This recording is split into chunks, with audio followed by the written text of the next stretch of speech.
कृषि आधुनिकीकरण परियोजनाका लागि प्रदेश 2 मा 1 अर्ब 25 करोड 55 लाख लगानी। कोरोना महामारीका कारण प्रगति हासिलमा समस्या। दूधमा आत्मनिर्भर बन्ने उद्देश्य सहित वालिङ नगरपालिकाद्वारा किसानलाई भैँसी वितरण 50% लागत सहित करिब 53 लाख खर्च। देशभर धान रोपाइमा उल्लेख्य प्रगति। मल बिउमा सहजता र मौसमले साथ दिँदा धान उत्पादन 5% बढ्ने अनुमान। भूमि बैंक सञ्चालनमा अधिकांश स्थानीय तहको चासो। नियमावली नआउँदा भूमि बैंक सञ्चालनमै समस्या।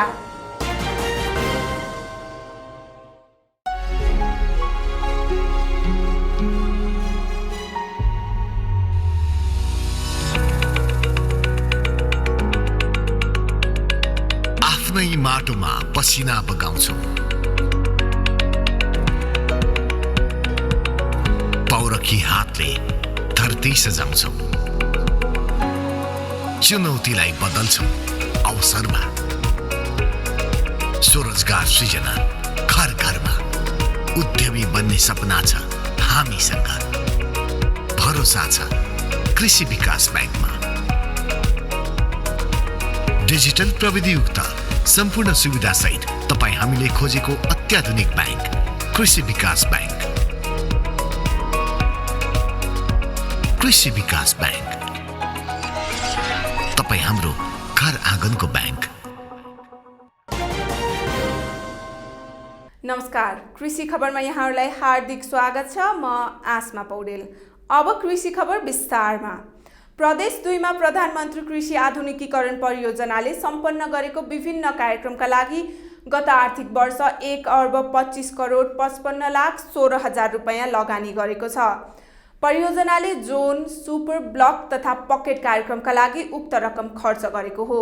3 तहका सरकारको सहभागितामा कृषिको आधुनिकीकरण, विशिष्टीकरण तथा औद्योगिकीकरण गरी मुलुकलाई कृषि मार्फत आर्थिक रूपमा आत्मनिर्भर बनाउने उद्देश्यले परियोजनाले जोन, सुपर ब्लक तथा पकेट कार्यक्रम सञ्चालन गर्दै आएको छ। अहिले प्रदेश 2 मा प्रदेश सरकार मार्फत कृषि ब्लक तथा स्थानीय सरकार मार्फत पकेटको कार्यक्रम सञ्चालन भइरहेको छ। परियोजनाले सञ्चालन गरेको सुपर जोन तथा जोन कार्यक्रम अन्तर्गत 35 करोड 21 लाख 16 हजार रुपैयाँ लगानी गरेको छ। परियोजना समन्वयन इकाइ जनकपुर धामका अनुसार प्रदेश सरकारको ब्लक कार्यक्रम अन्तर्गत 36 करोड 94 लाख 40 हजार र प्रदेश 2 को 136 स्थानीय तह मार्फत सञ्चालनमा रहेको पकेट कार्यक्रम अन्तर्गत 53 करोड 40 लाख रुपैयाँ लगानी भएको छ। परियोजनाले धान, मकै, गहुँ, तरकारी, आलु, आँप, केरा, दूध, माछा, मासु, तेलहन, दलहन बाली उत्पादन बढाउने क्षेत्रमा कृषकलाई विभिन्न प्रकारको सहयोग गर्ने गरेको छ। गत आर्थिक वर्ष कोरोना महामारीका कारण प्रगतिमा केही समस्या भए पनि परियोजनाले हालसम्म 83% प्रगति भएको जनाएको छ। वालिङ नगरपालिकाले कृषकहरूलाई भैँसी वितरण गरेको छ। नगरभित्रका 9, 13 र 14 नम्बरका ओडाका कृषकलाई व्यावसायिक दूध उत्पादन प्रवर्धन गर्ने उद्देश्यले लागत साझेदारीमा भैँसी प्रवर्धन कार्यक्रम अन्तर्गत 62 वटा भैँसी वितरण गरेको हो। कार्यक्रमका लागि पशु सेवा शाखाले आर्थिक वर्ष 77-78 को वार्षिक स्वीकृत कार्यक्रम लागत साझेदारी अन्तर्गत 26 लाख 45 हजार र कृषकहरूको 50% लागत साझेदारीमा करिब 53 लाख खर्च गरेको हो। भैँसी पालनका लागि सम्बन्धित ठाउँ तथा कृषकहरूको मागका आधारमा 3 वटा वडा छनौट गरी माउ भैँसी वितरण गरिएको नगरपालिकाले जनाएको छ। परम्परागत रूपमा भैँसी पालन गर्दै आएका कृषकहरूलाई आधुनिक तरिकाले उन्नत जातका भैँसी पालनतर्फ आकर्षित गरी वालिङलाई दूधमा आत्मनिर्भर बनाउने उद्देश्यले भैँसी प्रवर्धन कार्यक्रम राखिएको नगरपालिकाले जनाएको छ।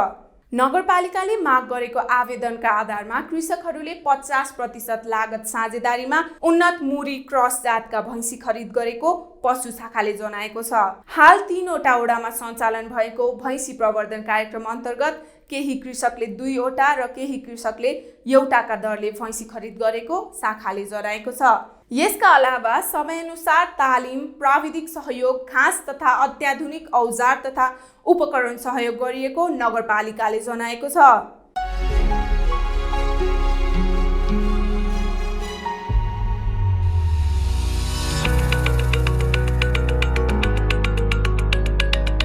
आफ्नै माटोमा पसिना बगाउँछौँ, पौरखी हातले धरती सजाउँछौँ, चुनौतीलाई बदल्छौँ अवसरमा,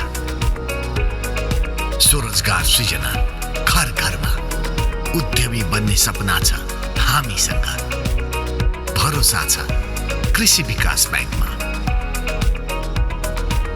डिजिटल प्रविधियुक्त सम्पूर्ण सुविधा सहित तपाईं हामीले खोजेको अत्याधुनिक बैंक कृषि विकास बैंक। कृषि विकास बैंक, तपाईं हाम्रो घर आँगनको बैंक। व्यावसायिक विश्रामपछि कृषि खबरमा पुनः स्वागत छ। अब बाँकी खबर। जेठ दोस्रो हप्तादेखि देशभर सुरु भएका धान रोपाइमा उल्लेख्य प्रगति भएको कृषि तथा पशुपन्छी विकास मन्त्रालयले जनाएको छ। मन्त्रालयको अनुसार हालसम्म 90% भन्दा बढी क्षेत्रफलमा रोपाइँ सम्पन्न भएको हो। कृषि मन्त्रालय अन्तर्गतको कृषि विभागका अनुसार गत असार 6 गतेसम्म मुलुकभर करिब 90% रोपाइँ सम्पन्न भएको छ। हालसम्म सुदूरपश्चिम प्रदेशमा 100% को हाराहारी अर्थात् 97% रोपाइँ पूरा भएको छ भने धान उत्पादन बढी हुने प्रदेश नम्बर 1 मा 80% मात्रै रोपाइँ सम्पन्न भएको विभागले जनाएको छ। गत साउन 6 गतेसम्म प्रदेश नम्बर 2 मा 88%, बागमती प्रदेशमा 90%, गण्डकी प्रदेशमा 87%, लुम्बिनी प्रदेशमा 92% र कर्णाली प्रदेशमा 93% रोपाइँ सकिएको हो। विभागका अनुसार हालसम्म 13,71,706 हेक्टर धान रोपाइँ हुने जमिन मध्ये 12,17,411 हेक्टर जमिनमा रोपाइँ सम्पन्न भएको छ। अझै केही स्थानमा रोपाइँ गर्न बाँकी रहेको र केही ठाउँमा रोपाइँ सकिएको कृषि तथा पशुपन्छी विकास मन्त्रालयले जनाएको छ। साउन तेस्रो हप्तासम्म देशभर 100% रोपाइँ हुने मन्त्रालयले प्रक्षेपण गरेको छ। मौसमले साथ दिनु, मल र बिउ समयमै उपलब्ध हुनाले यस वर्ष धान बालीको उत्पादन बढ्ने मन्त्रालयको प्रक्षेपण छ। कम्तीमा 5% हाराहारीमा धान उत्पादन बढ्ने मन्त्रालयको दाबी छ। गत वर्ष 56,21,000 मेट्रिक टन धान उत्पादन भएको थियो। भूमि बैंक सञ्चालनका लागि धेरै स्थानीय तहले इच्छा देखाएका छन्। गत आर्थिक वर्षदेखि 3 तहकै सरकारको समन्वयनमा भूमि बैंक सञ्चालन गर्न कार्यक्रम रहे पनि पछिल्लो समय मात्र यसबारे स्थानीय तहले इच्छा देखाएका हुन्। भूमि बैंक स्थापनाको लागि अहिलेसम्म 30 स्थानीय तहले इच्छा देखाएको भूमि व्यवस्था, सहकारी तथा गरिबी निवारण मन्त्रालयले जनाएको छ। हालसम्म बैंक सञ्चालनका लागि सिन्धुपाल्चोकको जुगल गाउँपालिका, इलामको सूर्योदय नगरपालिका, सुनसरीको बराहा क्षेत्र नगरपालिका, रुकुम पश्चिमको सानो भेरी गाउँपालिका, स्याङ्जाको बिरुवा गाउँपालिका, दैलेखको भगवतीमई गाउँपालिका, रूपन्देहीको सैनामैना गाउँपालिका, सिन्धुलीको कमलामाई नगरपालिका र काठमाडौँका 11 स्थानीय तहमध्ये कागजचोरी नगरपालिकाले सञ्चालनको चाहना देखाएको छ। अन्य 20 स्थानीय तह तत्काल आउने क्रममा रहेको मन्त्रालयले जनाएको छ। स्थानीय तहले आफूसँग जग्गा रहेको र सञ्चालनका लागि आफूहरू तयारी अवस्थामा रहेको जानकारी गराएका छन्। बैंक स्थापनाका लागि मन्त्रालयले देशभरका स्थानीय तहलाई पत्राचार गरेको छ। सोही पत्रको आधारमा स्थानीय तहले मन्त्रालयलाई जानकारी गराएका हुन्। बैंक सञ्चालनका लागि आवश्यक पर्ने तयारी पूरा भए पनि हालसम्म नियमावली नआउँदा समस्या भएको मन्त्रालयले जनाएको छ। बैंक सञ्चालनका लागि सरकारले गत आर्थिक वर्ष 50 करोड बजेट विनियोजन गरे पनि कार्यक्रम लागू नहुँदा उक्त बजेट फ्रिज भएको थियो।